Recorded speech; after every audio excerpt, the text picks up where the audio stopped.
Okay, BMIS 270, Chapter 2, Part 1. So this particular chapter is going to talk about, and let me double check some things, talk about the business case. We know, why do we learn about hardware and software? Organizations invest in computer hardware to improve worker productivity, increase revenue, reduce costs, and provide better customer service. Now, a lot of these particular areas, like improving worker productivity, that increases revenue. And reducing costs obviously increases revenue. But providing better customer service, does that really increase revenue? Well, let's think about that a little bit. That can be measured probably, or let me go back to say, providing better customer service can probably be measured through how many retainment of customers. How many times do those customers come back to you and buy things from you? So even improved customer service, which really may not be associated with increased revenue, actually can improve the bottom line, and that relates to the business case. Now, in this case, there we are. Managers are expected to know enough about their business needs to be able to ask tough questions. Now, the question is, how much should the manager know about IT and how much should the manager know about business? Well, probably and ideally, it's good if they would know a little about each. Now, if a business manager knows a lot about business, they know how to make the business work, but they also need to know enough about IT in order to make good buying decisions, what kind of reports that they need for for them to grow the business, to be able to do some trend analysis, those kinds of things. Also, when somebody talks about virtualization, when an IT guy talks about virtualization, a business manager needs to know, well, what is virtualization and how does it affect what my product is, and how I present my product on the web, for instance. Now, an IT guy, I should say, an IT person, because there are as many ladies in the IT profession that are managers as males, so they should understand a little bit about how business works too. So they are the IT expert. They know what their system does, what kind of reports it'll put out, all those sorts of things. But it doesn't do any good if they don't give the business person the reports that they need to be able to make good decisions. Okay, next slide, talking about the hardware components of a computer. This is typically a tower, or what you might see as a server. The power supply, and in a desktop, a regular desktop or a notebook, you would see one power supply. In the server, you would probably see multiple power supplies. It's a redundancy thing. In a regular server or in a regular desktop, you'll see some of these memory slots. In a server, you'll probably see a lot. Now, in a notebook computer, these memory slots will be there, but they'll probably be very small. This is a regular drive bay, and that drive bay will hold DVDs, hard drives, all those sorts of things. In a regular tower desktop, it'll be a smaller box. In the server, you probably would see this clear line to clear down the side of the box. So much so that you put in maybe a half dozen different hard drives, a couple of different DVD drives, DVD burner, a tape device. So all of those things. So again, your regular small profile box will only have maybe a few slots in it. Oh, by the way, here's the system, the CPU. So that is the main processor, the main brain of the computer. And there's just one CPU in this box, but with multiple cores, you might just see one processor. But there's actually 4 smaller subprocessors within that main processor. Probably a better way to say that is that with 4 cores, there are 4 processors within the same microprocessor housing. So this might be what you see for a server microprocessor. Okay, now let's go to a video. And I keep running over on time. Let's see, where are we at? How stuff works. There we go.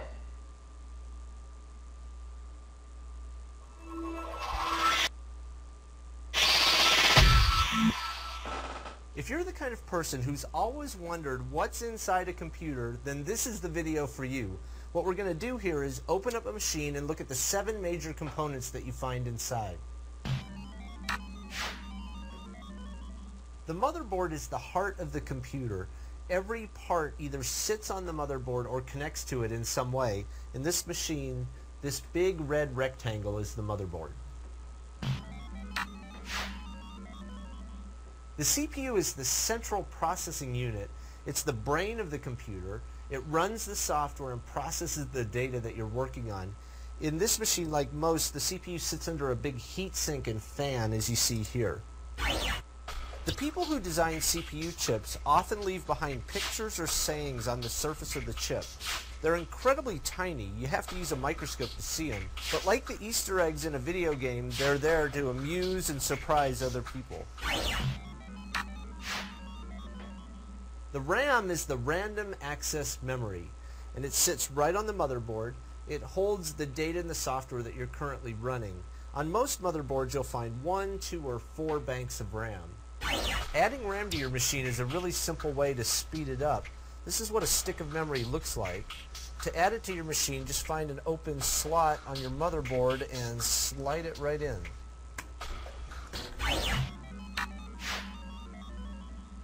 This is the video card, and it connects to the motherboard with a special video card slot. The video card creates the images that appear on your monitor. Most motherboards accept either an AGP or a PCI Express video card. Serious gamers will upgrade their video cards every 3 to 6 months to get the best performance. The latest thing is to have 2 or even 4 video cards in a single machine. The power supply usually sits at the top of the case, and surprisingly, it supplies the power that the computer needs. All these different wires that you see in the case are coming from the power supply. A high-end machine can burn up to 800 watts. If you left that machine on 24 hours a day for a year, it might cost $700 just to run it. That's as much as some people spend on a whole machine. This is the hard disk. It holds your information even when the power's off. When you turn the power on, your software and data loads from the hard disk into the RAM. If you've got an old machine that you're ready to donate or recycle, it contains a lot of personal information. Deleting the files is not enough because someone with the right software can undelete those files. If you want to truly erase your data, you've got to destroy the drive. This is the optical drive that sits in the front bay of your computer, and it uses a laser to read or write CDs and DVDs. CDs and DVDs can take an incredible amount of abuse. The one thing they can't handle is deep scratches. To protect your data, always keep them in a sleeve or a case. So there you have it. Those are the 7 major components that you'll find in any normal PC. Okay. Let me go ahead and pause this next one. Pause. There we go. Okay, back to the PowerPoint. Now, there's a couple of things that he mentioned, and I guess one thing in particular. Yeah, he had mentioned the power supply and how some of those big gaming machines can suck up a lot of juice, as much as $700 a year. Well, the same situation is true of servers. So if you have a server with 1 power supply and 2 power supplies and maybe even 3 power supplies for redundancy, then you are eating up a lot of or spending a lot of money for power. Now this is why virtualization has become such a big deal, or at least in part. Management is another issue as well. But virtualization means you have one computer, one server here, and that might be serving out one particular program.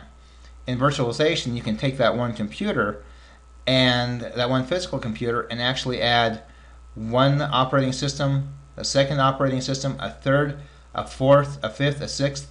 So you can put what essentially amounts to a half dozen or a dozen different computers into one main box.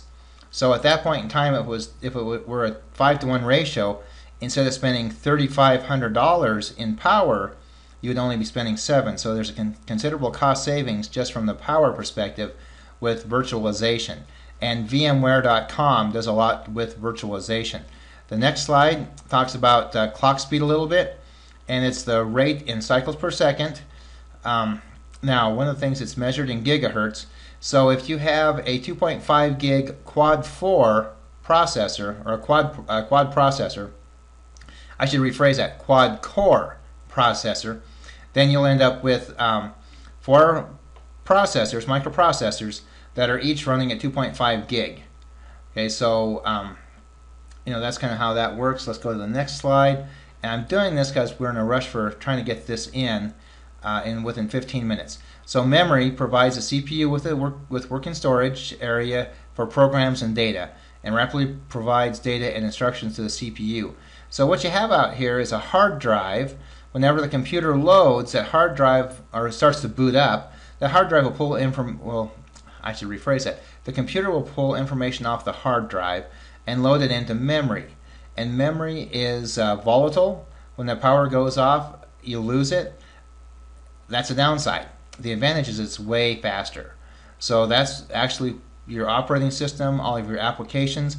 Your Word document that you haven't saved is all stored in memory, which is volatile. When you save that Word document, that goes back down to secondary storage or a hard drive, and we'll talk about that next in the next video. There's another video here that talks about, and this guy's a funny guy, talks about how memory works.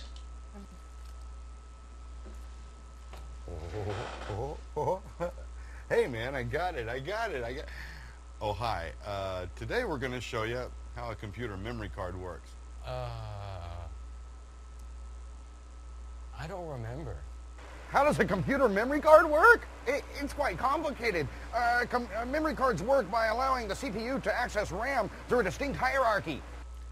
Now look, it's not quite that easy, but it's not quite that complicated either. Before we can talk about what makes a computer memory card work, let's take a look at one. Wee, wee. They're a small board with little chips on them.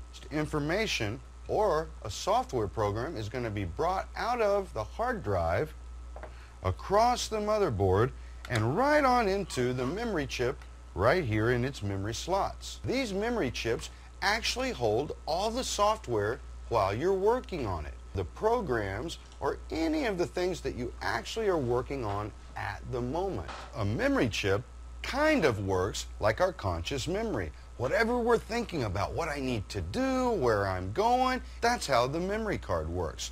Information goes from the memory card right into the CPU, where all the decisions are actually made. A memory card works by thinking about whatever is going on right now. If you're working on a word processing document, if you're making a movie, whatever you happen to be doing at the moment, it's coming from the memory card. The more memory that you have, the more you can think about. The more memory that you put onto your computer, the more things it can do at the same time. So how does a memory card work? Very much like our own memory works. Whatever we're thinking about right now, that's exactly how the memory card works. Now, if you want to know more than what we told you here, hey, read the flippin' manual.